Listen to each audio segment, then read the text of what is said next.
I feel like this is something that is very important to like bring up. Um, as a person, as a human with lived experiences, at some point in your journey, wherever you are in your consciousness,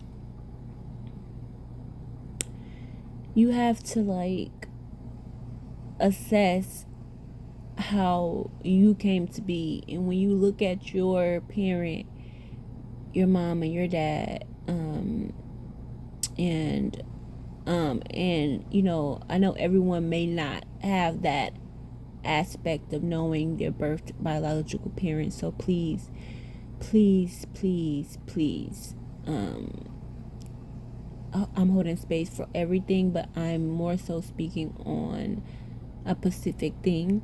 And even I honestly think you don't really need to know the biological parents. I think that you could even do this assessment with the parents you do know.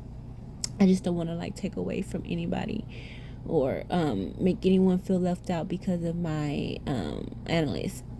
But from my experience, of observing myself, my siblings, and the world around me, other people's relationship dynamics, and involving myself with people who were raised differently, or with different kinds of parents, etc.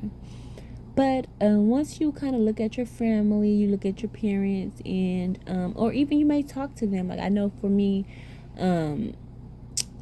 I got to a point in my life where I was able to hear some of the stories from my dad and my mom, their childhood stories, some of their best moments, some of their lowest moments, some of their scariest moments, some of their, you know, all of the things.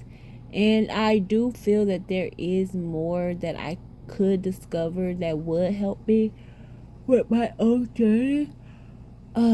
But in due time, because like I know for me, I'm not in a like a very like trusting space. I'm in a very like isolated, secluded. I need to like discipline and you know, fend for myself, not because I just need to do it all by myself, but like it's part of it's just where I'm at in my journey. And I think that it's very important to not like, I think a lot of people resist what I'm experiencing and end up causing themselves and their families harm because this this idea that we are supposed to be inseparable and always connected as a unit because of our family and bloodline. It's like if you have to constantly materialize that, it isn't, you're not grounded in the spirit. You're not like, if you have to, you know, if you have to like make that a thing in that way, it becomes something that is not like, you're not embodying your essence if you constantly need, you know, validation from your loved ones in that way. Like, I have a loyalty that is connected to my bloodline, but due to different fragmentations and experiences, I realized that even the bloodline has been tainted with certain things. So, to not get too off topic, because that is a different topic in some regard, when you hear about certain experiences your parent has, and then you're like, oh, that's why I experienced that. Oh, I do. You know, you start to relate it to how some of your experiences like correlate. This is important to know because it's actually the blueprint. This is actually the history. This is actually the information that needs to be passed along so that you know what to do better in the event that you decide to have children.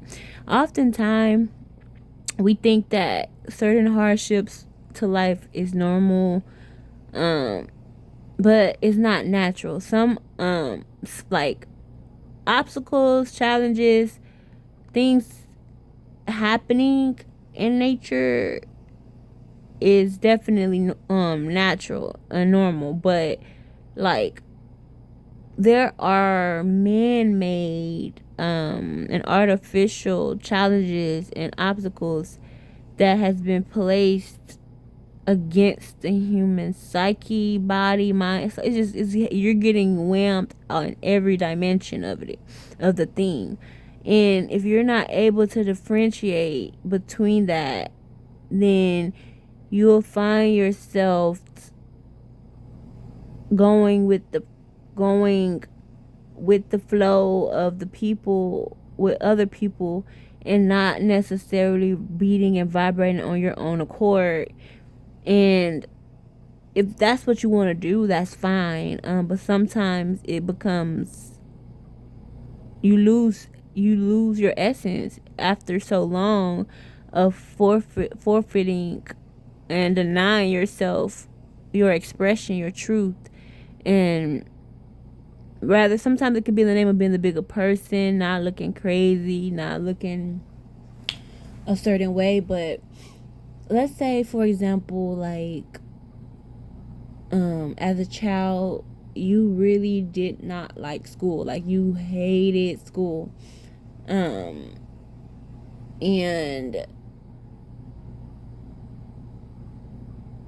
let's say before that, you have parents who didn't finish school and who didn't really like school, and then you have it's just different layers to what you have, right? You might have another parent who did finish and who had a relatively okay experience, who loved the cultural and the whole dynamic integration of school. But let's say you as a child kind of just didn't care for that experience.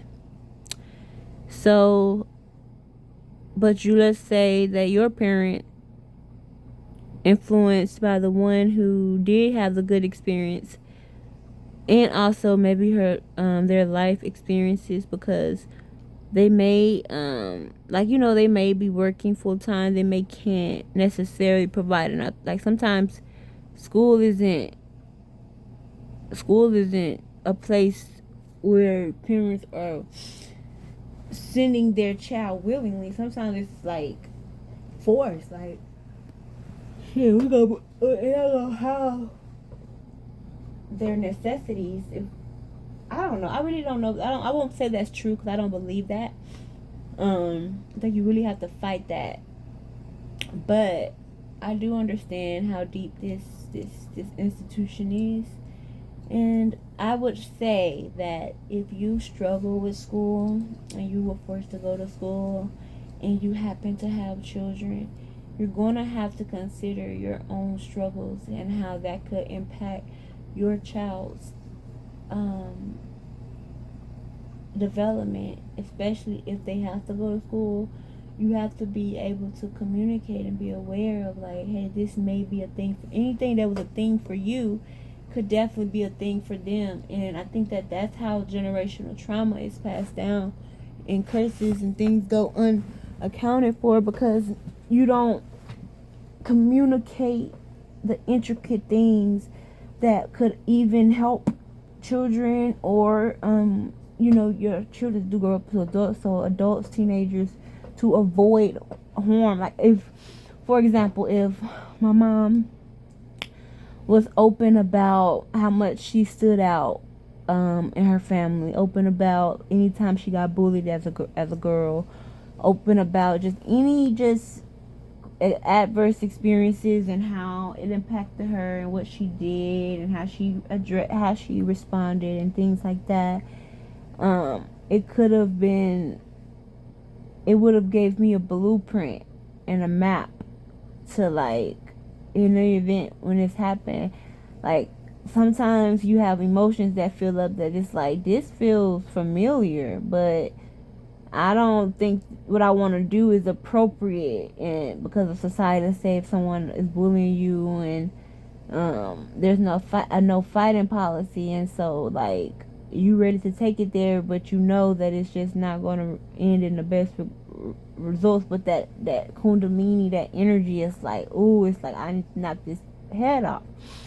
So I think that if we as parents and people dissected our own psyche and mental, emotional, physical experiences more in a way that we could communicate that information or pass that information along, it will be, it'll help our parenting and it'll help our child's experiences.